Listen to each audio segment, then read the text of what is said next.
Keir Starmer's new Chief of Staff, Sue Gray, is facing a ban from working for the Labour Party after the investigation.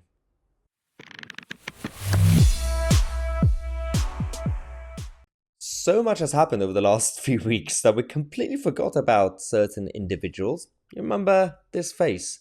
Sue Gray, yep. The woman behind the Beergate and the Partygate investigation, who claimed to be extremely impartial and professional. And she oversaw the civil service and cabinet office on various issues. She then became Keir Starmer's chief of staff, and that was controversial. Then there was an investigation, and now Sue is facing a ban from working with Labour until at least after the next general election. So, the negative point of the story is it's not a permanent ban, but I don't want to be that tyrannical and authoritarian like Soviet Union, so you are fully banned. After a period of time, because we actually asked for it, we said there should be a grace period, there should be some sort of transitional period. You can't go straight from civil service to political party, it makes no sense.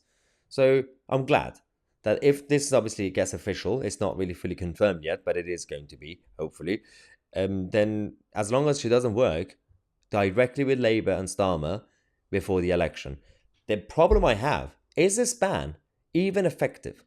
Because she might not on paper be allowed to sit in the same office as Keir Starmer, but she has a phone, he has a phone, they're family friends, they could meet for dinner, she could still give him all the intel, and she probably was already giving him all the intel from inside the government and the Tory establishment to help him with the next general election.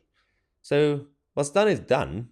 What I'm more concerned about is the future Sue Grace.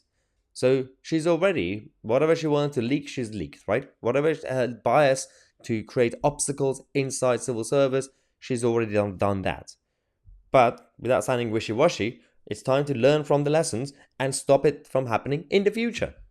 Stop the future Sue Grays. There are so many Sue Grays right now inside civil service who are politically biased, they are politically left-wing biased, and we still allow them to work, we still allow them to create witch hunts, to create mob rule mentality against ministers, whether it's Priti Patel or Dominic Raab or anybody else. And I'm not even a fan of these ministers, but I'm a fan of facts and reality and fairness and justice. You can't just bully people out of office and pretend that they were the bullies just because they asked you to do your job. All the evidence that they said they had on Dominic Raab, that he was throwing things around, he was shouting at us, he was insulting us, all that was untrue. They did the investigation, and the investigation was very robust, up to a point where it was almost biased against Raab. But none of that actually was true. Yet they still forced him out.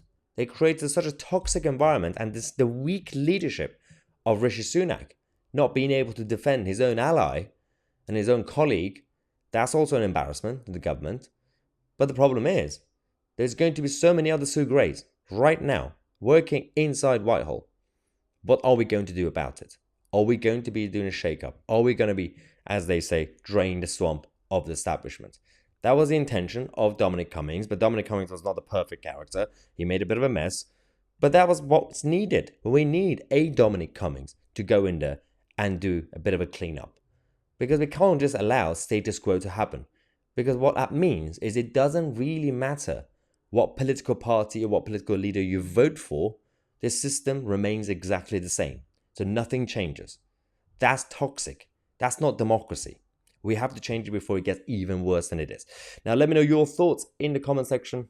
I'm Mahyar Tousi, and we are the media.